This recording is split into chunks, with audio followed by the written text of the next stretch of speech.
So I was actually working here just the other week and we were doing an introduction as normal, and this was actually an introduction between Majumbi and our subordinate female, Yizzy. So everything gone completely normal throughout the morning.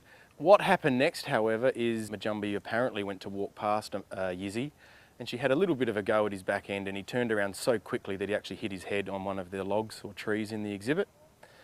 And this made him, what we believe anyway, go into a fit. And the call went out, we came racing and found out that Majumbi was pretty much out cold. Looks as if she kept her distance while he was actually having his fit. So while his legs were sort of twitching about, she walked up to him but kept her distance. It's as when he sort of stopped those fit movements, so to speak, and he was relatively still, that she became quite intrigued in what was happening. And I believe it was the foot, the right hind foot was the first thing nearest her, so she went up and gave that a bit of a pull, not a bad bite, but and there was no response, so bit it probably a bit harder and moved up the leg and started to realise that there was absolutely no response at all, at which point I think he came to.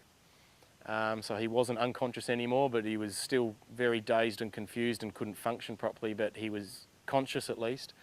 And when she then, probed her little attacks on him, there was some vocalisations that he was making, such as when he was getting bitten. That's something I choose not to go into.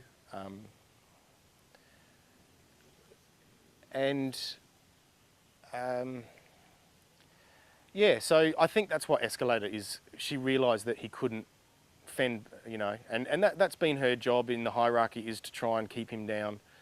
And I think she took that opportunity of when he was down, she was going to keep him down.